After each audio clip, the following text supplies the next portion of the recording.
오늘 우리가 함께 나눌 말씀은 이사야서 43장 1절에서 7절까지 말씀입니다.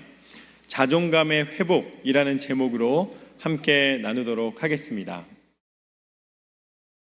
이 오늘 말씀은 이사야 선지자를 통해 하나님이 선포하신 하나님의 백성 가운데 하나님이 원하시는 것, 또 하나님이 우리가 고치기를 또 요구하시는 것, 그것도 우리 가운데 마음의 결단으로 행해야 하는 것, 이 모든 것을 하나님의 뜻대로 선지자를 통해 나타내시는 말씀입니다.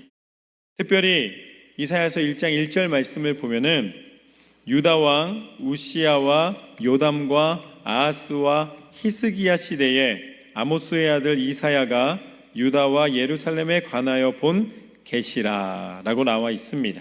그러니까 이 우시야 왕 때에 주전 740년경에 이 우시야 왕이 이제 죽게 되는 그 시점부터 시작해서 이 주전 701년 히스기야 왕 때까지의 약 40년 가량을 39년에서 40년 가량의 선지 활동을 하였던 이사야 선지자의 선포와 또 하나님이 주신 계시의 말씀입니다.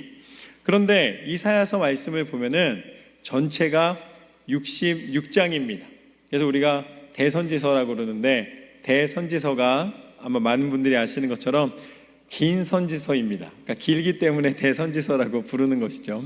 근데 그 66장 가운데에서 1장부터 39장까지는 이 이사야가 살아있는 동안에 여러 가지 침범을 받고 또 위기의 순간이 오고 그때마다 하나님이 원하시는 것이 무엇인지를 선포하십니다.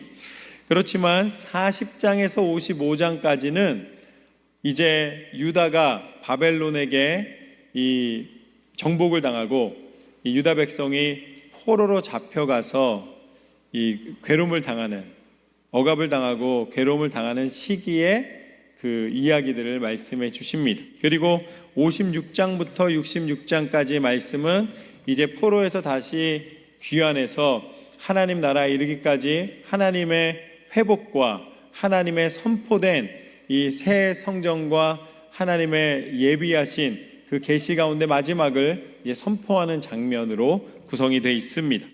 그러니까 오늘 우리가 나눈 말씀은 43장 말씀이니까 어디에 해당하냐면 바로 바벨론 포로기에 괴로움을 당하던 그 시기를 그 시기에 일어난 일들을 우리가 함께 보면서 그 배경으로 함께 나누게 됩니다. 이스라엘 백성은, 특히 유다 백성은 우리가 구별된 하나님의 백성이다 라고 생각했고 또 그것을 자랑하였습니다. 그렇지만 그들이 북이스라엘은 아수르에게 멸망을 당하고 이제 남유다 역시 바벨론에게 멸망을 당하면서 그들이 노예가 되고 그들이 포로가 되고 그들이 종과 같은 삶을 살아야 됐을 때 그들 안에 무슨 생각이 들었는가? 이제 끝이구나. 우리는 이제 더 이상 희망이 없구나. 그런 이 비관적인, 절망적인 그런 상황 속에서 그 시각에서 나라를 보고 자신들의 삶을 평가하기 시작합니다.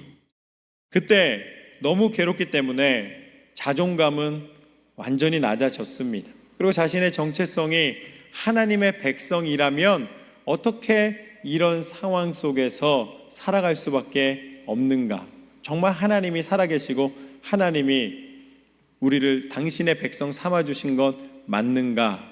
라고 흔들리는 마음을 감출 수가 없었던 것이죠.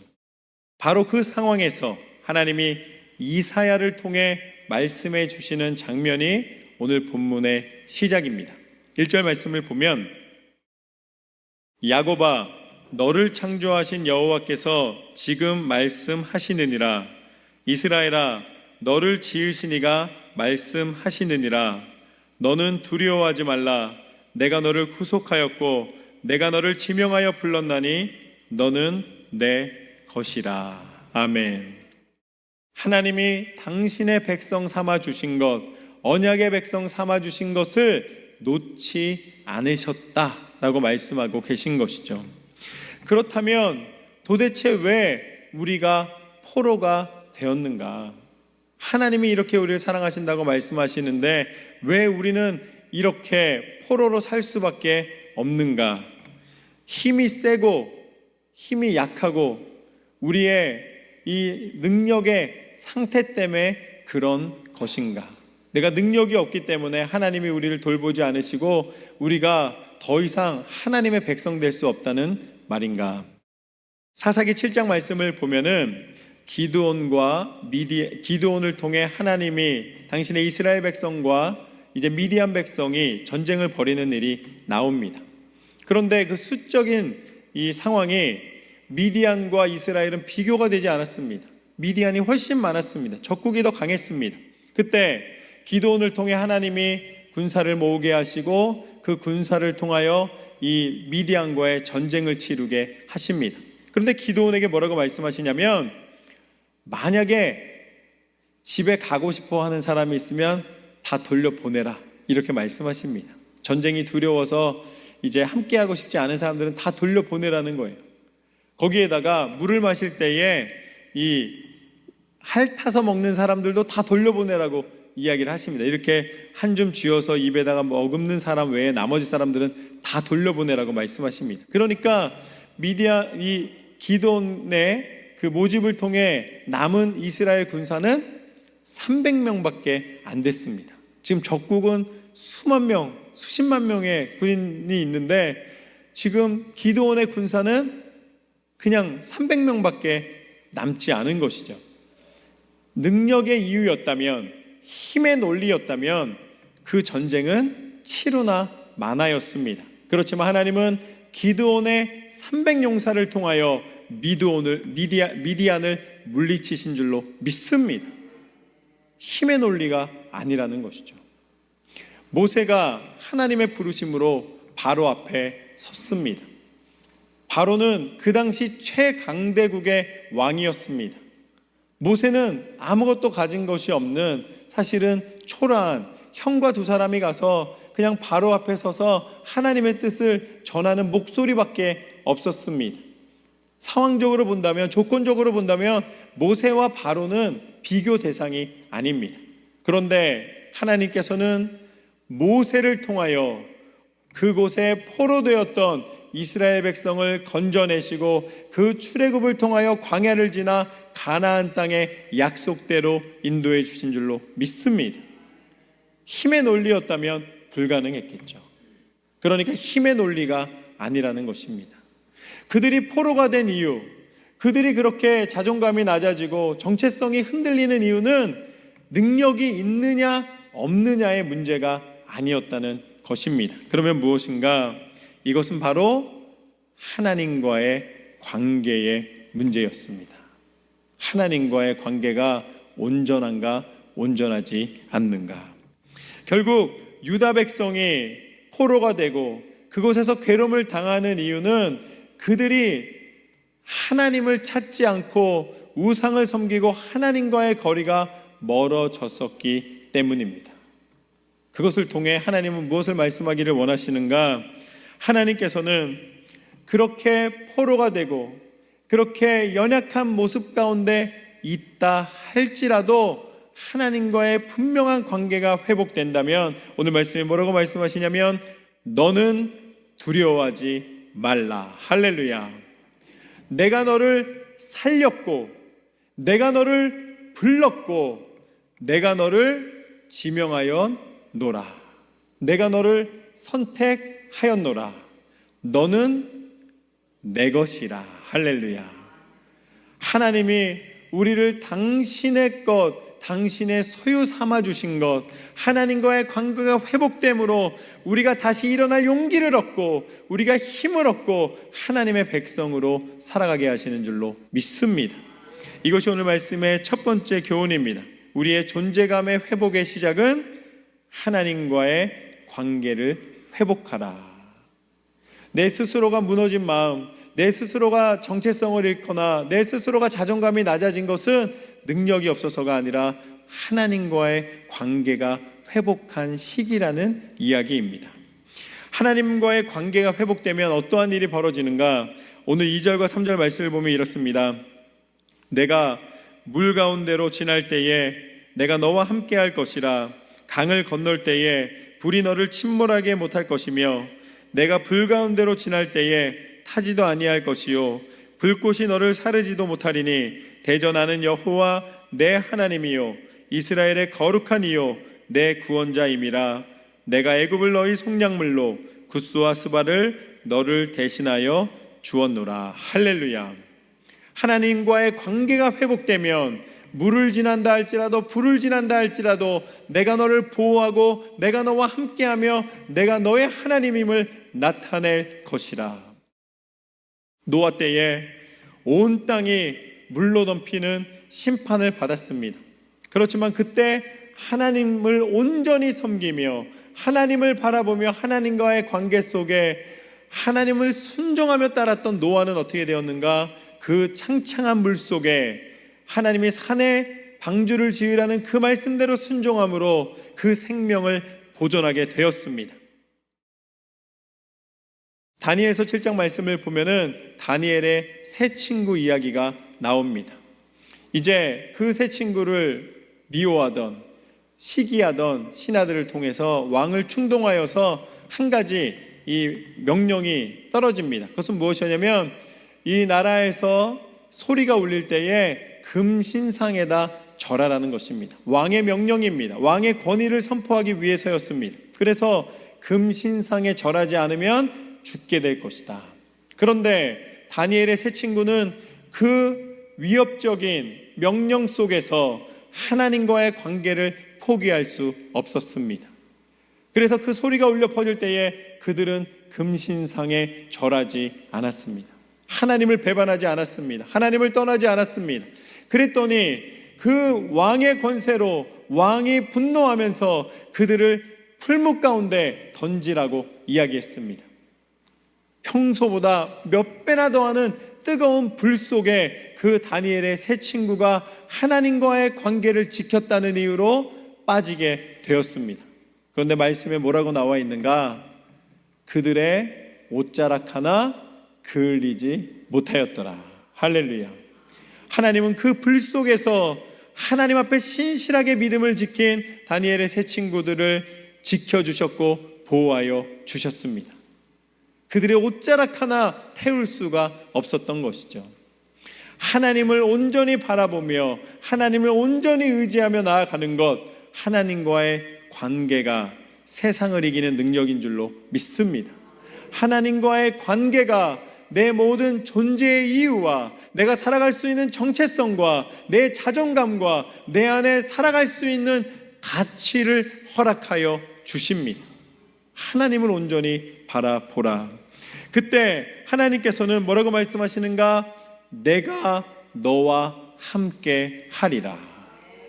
하나님과의 관계 회복이라는 것은 다른 말로는 한번 회개하고 한번 하나님 앞에 잘 보이고 끝난다는 것이 아니라 하나님과 동행하는 것을 이야기합니다. 지속적인 한결같은 하나님과의 동행이라는 것이죠. 그것이 관계의 회복이고 내가 살아갈 수 있는 가치를 높여주는 것입니다. 그렇다면 하나님과 동행할 수 있는 방법은 무엇일까요? 하나님과 동행하는 증거는 무엇일까요? 대단한 게 아닙니다. 말씀을 읽으시기를 주님의 이름으로 축원합니다. 나는 하나님과 동행하고 싶고 동행한다고 하면서 하루에 한 절도 말씀을 읽지 않으시면 그것은 없는 얘기입니다. 하나님을 사랑하고 하나님과의 관계가 회복되고 날마다 한결같은 마음으로 하나님과 동행하는 삶은 결국은 말씀을 읽고 그 말씀대로 행하여 기도와 찬송과 순종을 놓지 않고 살아가는 믿음의 가장 기본을 지키는 삶입니다. 여러분의 입술에, 여러분의 생각에 하나님의 말씀이 가득 채워지시기를 주님의 이름으로 축원합니다. 누군가와 다투고 싶고 누군가를 미워하고 누군가를 한번 이렇게 좀 같이 좀 말다툼이 있을 것 같을 때 하나님께서 화해하라 하셨고 사랑하라 하셨고 사랑은 모든 것을 덮는 능력이라고 말씀하셨으니 내가 말씀대로 순종하겠습니다. 할렐루야. 내가 할 수 없지만 하나님의 말씀을 의지하여 이길 수 있게 되는 줄로 믿습니다. 하나님의 뜻 가운데 우리가 살아가노라. 그래서 4절 말씀에 보면 이렇게 나와 있습니다. 내가 내 눈에 보배롭고 존귀하며 내가 너를 사랑하였은즉 내가 내 대신에 사람들을 내어주며 백성들이 내 생명을 대신하리니. 오늘 이 말씀을 통해 하나님이 알려주시기 원하시는 것은 이렇습니다. 우리가 자존감이 낮아지는 또 다른 이유는 무엇인가? 하나님과의 관계가 깨졌을 뿐만 아니라 우리가 스스로 세상과 비교하기 때문이라. 오늘 말씀에서는 하나님 뭐라고 말씀하시냐면 너가 내 눈에 보배롭다, 보석이다 라고 말씀해 주십니다.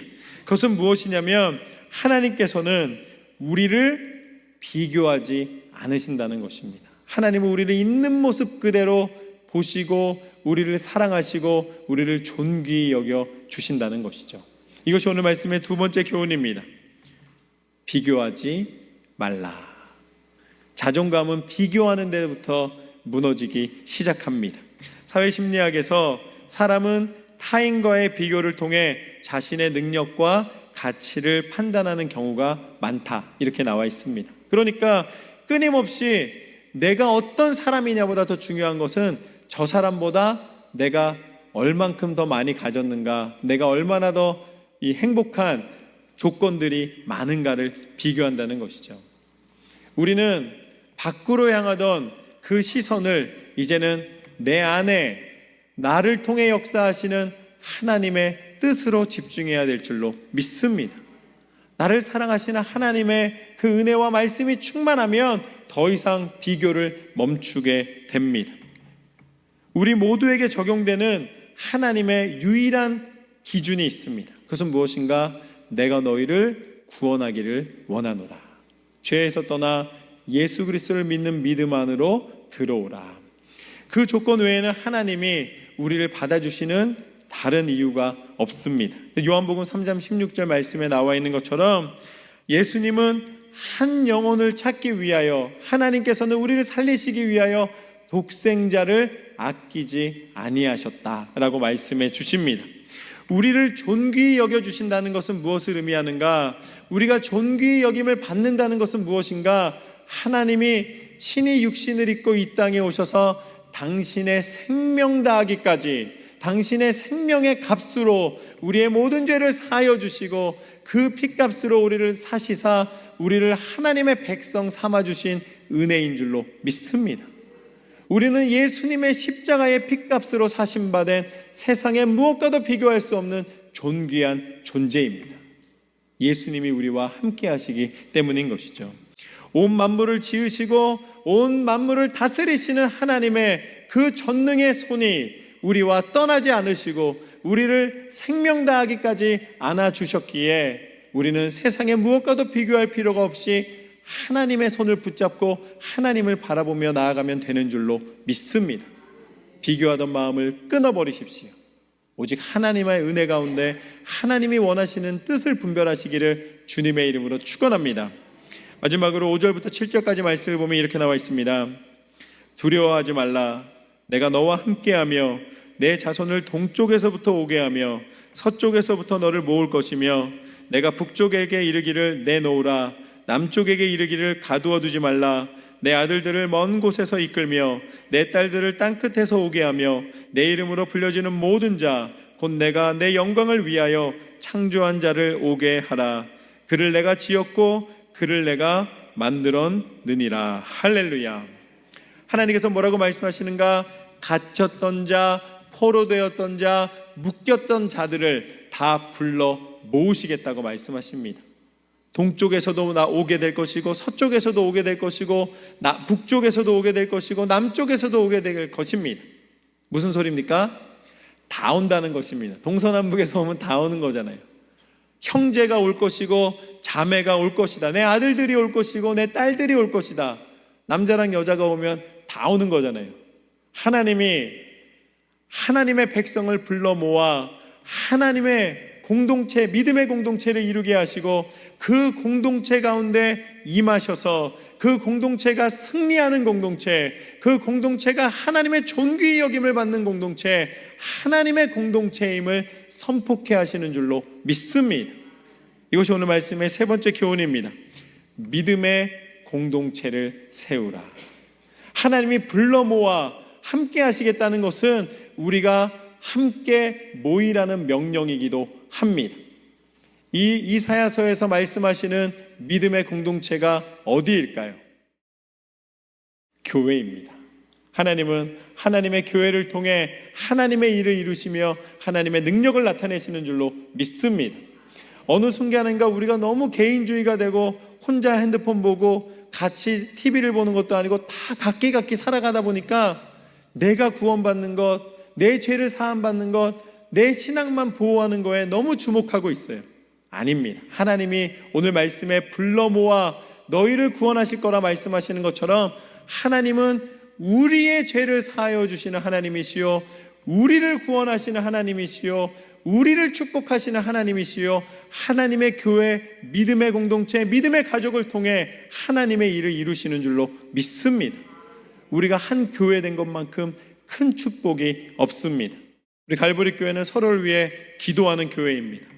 우리가 서로를 위해 그 연약함을 돌보며 서로를 긍휼히 여기고 하나님의 마음으로 사랑하는 공동체입니다. 그러기에 실망하지 마십시오. 그러기에 내 스스로가 좌절하거나 자존감이 낮다고 정체성이 무엇이냐고 방황하지 마십시오. 예수 그리스도의 그 십자가의 능력으로 세우신 교회, 예수 그리스도의 부활을 통하여서 하나님의 영광과 영원한 생명을 나타내시는 하나님의 교회, 머리 대신 예수 그리스도의 명령대로 순종하여 하나님의 나라 이르기까지 날마다 한 걸음 한 걸음 믿음의 발걸음을 옮기는 교회, 믿음의 공동체를 통해 하나님이 세우시고 역사하시며 우리를 존귀히 여김받게 하실 줄로 믿습니다. 한 공동체 된 것을 기뻐하시며 서로를 위해 축복하며 기도하며 승리하시기를 주님의 이름으로 축원합니다. 오늘 말씀을 통해 하나님께서는 우리의 무너진 자존감과 우리의 방황하는 정체성과 또 우리 스스로 좌절하는 모든 마음을 새롭게 하고 이길 수 있는 세 가지의 길을 말씀해 주셨습니다. 첫 번째, 하나님과의 관계를 회복하라. 내 능력이 있어서 부르시는 것이 아니라 하나님을 찾는 자에게 만나주시는 하나님이십니다. 두 번째, 비교하지 말라. 할렐루야. 자녀도 비교하지 않으시기를 주님의 이름으로 축원합니다. 서로 비교하지 마시고 하나님이 원하시는 뜻을 분별하여 승리하시기를 소망합니다. 마지막으로 믿음의 공동체를 세우라. 하나님의 교회, 승리의 교회, 하나님이 기뻐하시는 교회로 날마다 세움받기를 주님의 이름으로 축원합니다.